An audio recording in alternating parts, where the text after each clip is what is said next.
ലഭിക്കുമ്പോൾ അങ്ങനെയുള്ളൊരു ക്ഷണം, അത്രയ്ക്കും ഒരു ഹൃദയപൂർവ്വമായിട്ടുള്ള ഒരു ക്ഷണം നമുക്ക് ലഭിക്കുമ്പോൾ നമുക്കതൊരിക്കലും തള്ളിക്കളയാൻ പറ്റത്തില്ല.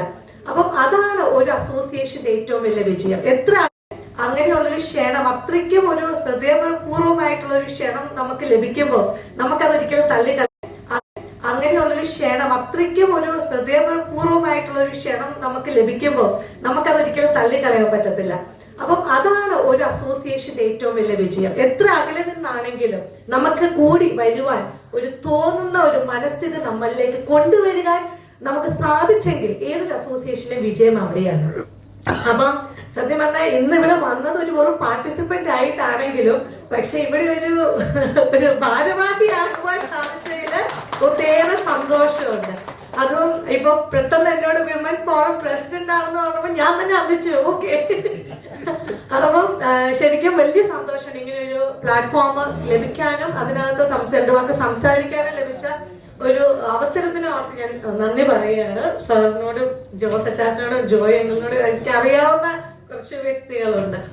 അപ്പൊ ശരിക്കും വിമൻസ് ഫോറം എന്ന് പറയുമ്പോൾ നമ്മളൊരു വേൾഡ് മലയാളി കൗൺസിലിന്റെ ആണെങ്കിൽ പോലും ഒരു വിമൻസ് ഫോറം എന്ന് പറയുമ്പോൾ ഞാനൊരു വക്കീലാണ്. അപ്പം എനിക്ക് അതിനെക്കുറിച്ച് സംസാരിക്കാൻ വലിയ സന്തോഷമുള്ളൊരു കാര്യമാണ്. കാരണം വിമൻസ് ഫോറത്തില് വിമൻ മാത്രമല്ല അതിനകത്തെ അറിയേണ്ട അവരുടെ അവകാശങ്ങളും അല്ലെങ്കിൽ അവർക്കുള്ള പ്രശ്നങ്ങളും അറിയേണ്ടത് പെണ്ണുങ്ങൾ മാത്രമല്ല.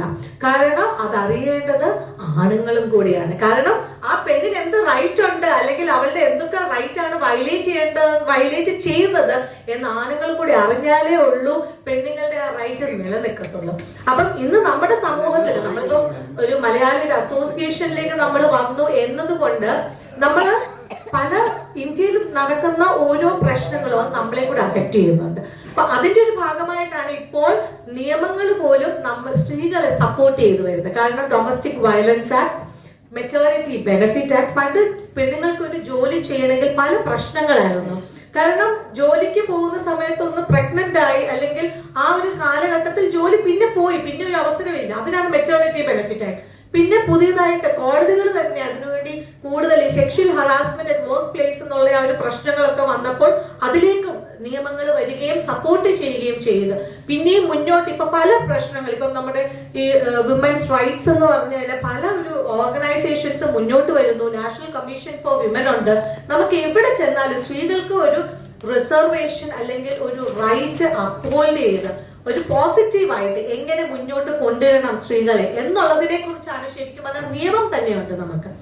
അതിൽ കൂടെ വേൾഡ് മലയാളി കൗൺസിൽ എന്ന് പറയുമ്പോൾ ഈ നിയമങ്ങൾ മനസ്സിലാക്കുകയും ആ നിയമങ്ങൾ നമ്മളുടെ മെമ്പേഴ്സിന് കൂടുതലായിട്ട് മനസ്സിലാക്കി കൊടുക്കുകയും ഓരോ വ്യക്തികളും അവർക്കുള്ള റൈറ്റ് എന്താണെന്ന് ആദ്യം മനസ്സിലാക്കുക. എക്സസൈസ് ചെയ്യണോ വേണ്ടയോ, അത് പോരാട്ടം നടത്തണോ വേണ്ടയോ എന്നുള്ളത് ഓരോ ഇൻഡിവിജ്വലിന്റെയും ചോയ്സ് ആണ്. പക്ഷെ അറിഞ്ഞിരിക്കുക എന്നുള്ളത് ഏറ്റവും വലിയൊരു കാര്യമാണ്. കാരണം എനിക്ക് എന്ത് റൈറ്റ് ഉണ്ടെന്ന് ഞാൻ ആദ്യം അറിയണം, എന്നാലല്ലേ അത് എക്സസൈസ് ചെയ്യണോ വേണ്ടയോ എന്ന് ഞാൻ തീരുമാനിക്കത്തുള്ളൂ. അപ്പം ഓരോ വിമൻസ് ഫോറത്തിന്റെ ഒരു മെമ്പറായിട്ട് അല്ലെങ്കിൽ അതിന്റെ ഒരു പ്രസിഡൻഷ്യൽ ഒരു പോസ്റ്റിലേക്ക് ഞാൻ വരികയാണ്, വന്നു കഴിഞ്ഞു അല്ലെ. അപ്പൊ അങ്ങനെ ഒരു സമയത്ത് പെണ്ണുങ്ങൾക്കുള്ള റൈറ്റ് എന്താണെന്നും അത് എങ്ങനെ എക്സസൈസ് ചെയ്യണം, ഏത് മോഡൽ അല്ലെങ്കിൽ ഏതൊരു പ്രവർത്തന മേഖലയിലേക്ക് നമ്മൾ പോയാൽ ആ റൈറ്റ് നമുക്ക് എക്സസൈസ് ചെയ്യാൻ പറ്റുമെന്നും പറയാനും സംസാരിക്കാനും അതിനുവേണ്ടി പോരാടാനും എനിക്ക് സാധിക്കുമെന്ന് എനിക്കൊരു വിശ്വാസമുണ്ട്. അപ്പൊ ഈ വേൾഡ് മലയാളി കൗൺസിൽ മുംബൈയിൽ വന്ന് അതിന്റെ ആ ഒരു വേരുറപ്പിക്കുമ്പോൾ അതിന്റെ ഒരു ഭാഗമാകുവാൻ സാധിച്ചതിൽ ഒത്തിരിയേറെ കൃതാർത്ഥതയുണ്ട്, നന്ദിയുണ്ട്. Thank you so much. Thank you so much. അപ്പൊ തന്നെ മനസ്സിലായി വളരെ വൈബ്രന്റ് ആയ ഒരു വുമൺ ഫോറം ആയിരിക്കും. ഇങ്ങനെയാണ്